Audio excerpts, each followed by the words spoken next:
So, by any chance, have you checked Check the the internet internet lately? lately. Yeah, I'm talking about them. The memes. Memes. The The DNA DNA of of the the soul. soul. I'll stop there. As you may have guessed, I got introduced to Metal Gear Rising REVENGEANCE by its memes. Metal Gear Rising saw a huge rise in popularity in the last 2 years, and while its memes have gotten worse with time, the game still holds really well. This is what brought me to talk about it. I also hope this video might be useful to the few people who haven't played the game yet. Brief spoiler alert, even though I won't talk about story events, I will be showing in-game bosses, including the final one. You've been warned. Without any further ado, let's get right into it.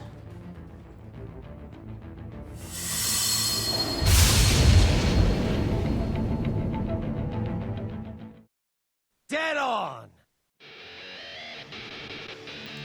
The gameplay is where I would like to start talking about the game, because I think it's one of the aspects that gets neglected the most when people talk about it, even though it should be the most important one. First, I really want to emphasize how good it is to play as Raiden. Both in and out of combat, Raiden's movements feel extremely fluid, and they almost give a feeling of being performed automatically, but not in a bad way, where it would look like the game is playing itself. Just like it happens in the 13th installment of a certain JRPG series. In combat, each of Raiden's moves flows seamlessly into the next, making the combat satisfying and diminishing the importance of learning combos. This leads to a more beginner-friendly combat system that can be enjoyed by everyone. Another thing that makes the combat satisfying is the game-defining mechanic called Blade Mode. When Raiden enters Blade Mode, time slows down and the player is now able to swing the sword in any direction, cutting enemies however he likes. This mechanic is heavily linked to Raiden's signature killing move, the Zandatsu. By hitting the enemies in a certain spot while in Blade Mode, Raiden is able to grab their power cores and recharge his fuel cells and health instantly. Also, if an enemy is stunned and Raiden has a full fuel cell gauge, he will be able to perform an execution on that enemy, which will put him in a position to perform Zandatsu after a short animation. I will say that this is the core of Metal Gear Rising's combat, and it does an excellent job at making the game fun and satisfying. The only problem I have with Blade Mode is how it doesn't have many uses. Outside of Zandatsus, even during boss encounters, the use of Blade Mode is limited to hitting a single weak spot, just to then get back to regular combat. I feel this is a bit of a wasted mechanic because you have infinite swing angles when using it, but the game rarely makes good use of this. Sundowner and Armstrong's fights are an example. Imagine if during Jetstream Sam's fight there was a phase where you had to clash swords with him in Blade Mode. That would be awesome, but the game toys with this idea only in the last QTE during Armstrong's fight. Speaking of bosses, upon defeating them you get access to their weapons in the game shop. These weapons really make the game more varied and allow the player to spice things up in combat. Mistral's L'Étranger is remarkably good when dealing with a large group of enemies. Sundowner's Bloodlust is low but packs quite a punch. And Monsoon's Eye... it's there, it does something. However, switching between weapons, whether they are main, secondary or special ones, all happens in a menu, which you'll understand it's not ideal in a heavily action game. I wish the developers would have given another, quicker option at least for special weapons.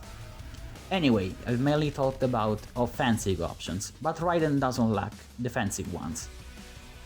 The way you perform them is questionable though. Raiden's main defensive tool is his block, which, if timed right, becomes a counter. To execute it, you have to flick the stick towards the direction the attack is coming from and press the light attack button at the same time. Most of the time this works as intended, but there are also certain situations where you gotta go like...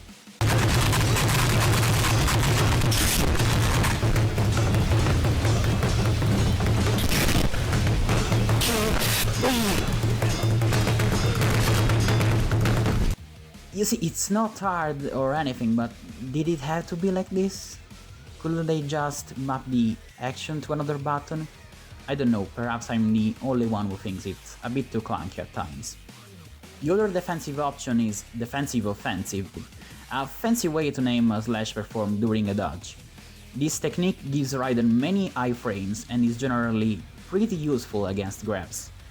It also gives access to dodge offset, a technique that's the core of Bayonetta's combat system that doesn't see as much room for application in this game. The enemies you encounter during the game all have different behaviors and movesets, and I really enjoy fighting most of them. However, I think the game struggles a bit in certain situations. The first one is when enemies attack from above. Most of the time they get off screen, and this means you'll have a harder time parrying these kind of attacks due to how blocking works. The second and more evident one is how many enemies lack sound cues when they attack. This is something extremely important in action games, but I haven't seen anyone else address this problem.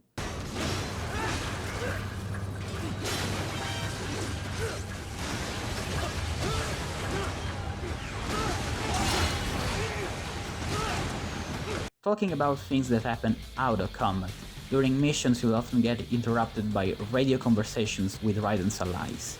Sometimes they are brief and give additional information about story events, but other times they drag for way too long, destroying the game space. I'm pretty sure they're mostly used as a way to hide loading screens, but making some of them shorter wouldn't have hurt. Finally, the game has 3 DLCs. The 2 more important ones delve into Jetstream Sam and Blade Wolf's stories, before the main game events, and have these 2 characters playable. Sam's gameplay isn't too different from Raiden's, but his combat is a bit more strategic, as you have to time your charged attacks to play efficiently. Blade Wolf's gameplay is more focused on stealth and platforming, things that are also present in the main game, albeit at a lesser degree. These 2 campaigns are very short, and I would have really appreciated to play these 2 characters in the main game too. The last DLC adds more VR missions to the game, but I can't deny I've put very little time in doing them. All in all, considering these DLCs come free with the main game, they are an appreciated addition.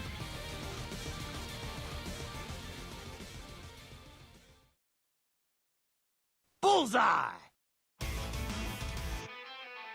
Metal Gear Rising story works well as the background for the bombastic action that characterizes the game. It sees Raiden working for the PMC called Maverick Security Consulting Incorporation in his mission to destroy 2 other PMCs, Desperado and World Marshal, which are working together to steal brains from innocent kids to implant them in cyborg bodies after virtual training. The story obviously goes a bit deeper than that, and while not too convoluted, it gets the job done, as I've stated previously. One thing I'm really glad about is the fact that the game doesn't revolve around characters or events that are important for Metal Gear Solid's lore, except for Raiden himself, of course. So even someone like me who didn't know much about the original series got to enjoy the story without missing much. As I said, there are 2 main factions in the game. On Raiden's side we have the people that work for Maverick. Boris, its president, Dr., a German scientist, and Kevin and Courtney, who are both part of Raiden's support team. These characters are not bad, but they struggle to make a lasting impression on the player. Among these, Herr Dr. is the one I prefer, perhaps thanks to his heavy German accent. On the other side we have the members of Desperado Enforcement LLC. These guys are the bosses you're gonna fight through the game, and they are far more interesting characters. All of them are characterized pretty well and have different ideologies and motives to fight. You've probably already seen most of them somewhere, especially the Brazilian swordmaster Jetstream Sam, who manages to stick out more than the others, also thanks to the DLC about him. This is clearly a privilege the other bosses lack, and it's quite a pity considering they have interesting backstories that are, unfortunately, only exposed through optional codecs.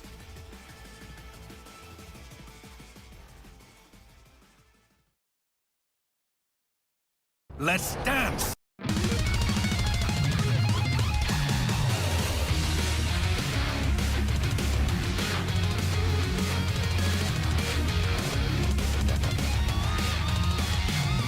As you can hear, the soundtrack for Metal Gear Rising is a joy for the ears. For lack of a better term, it truly is exquisite. I can't stress enough how good this OST is. It truly doesn't miss once. What makes it shine is how it adapts to the part of the fight you are currently in. Don't get the wrong idea, Metal Gear Rising is far from being the first game to do this. Adaptive music is something that exists since Frogger came out, and from that point on it's been used in a lot more games. But among the ones I've played, a few have a soundtrack as impactful as Metal Gear Rising's, which manages to make every encounter far more compelling than you could ever think. Here's an example.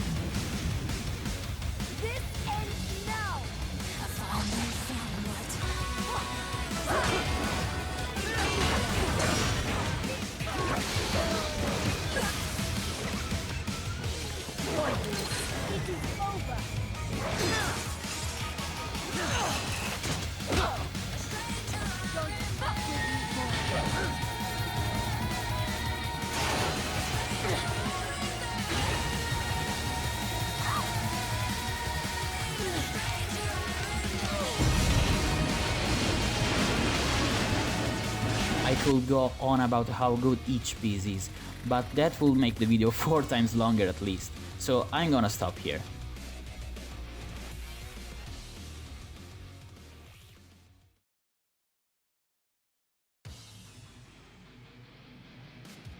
In the intro, I've quoted Armstrong and his "checked the internet lately," referring to Metal Gear Rising's recent burst of popularity.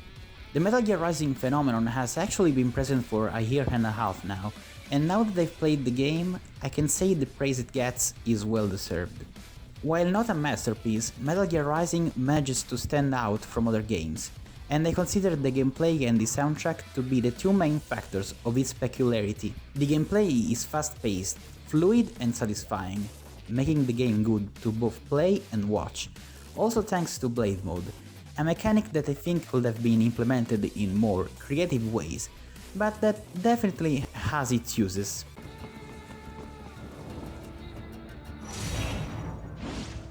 Yes, Tovarich. The game's soundtrack is truly phenomenal, but it only gets better when you listen to it while stylishly cutting the bosses in pieces. I undoubtedly recommend playing the game, it is one of its kind. If you think it might suit your tastes, you should give it a try. Also, you might want to consider dropping a like, as this video took quite the effort to make, and if you showed your enjoyment, I would really appreciate it. That being said, thanks for watching,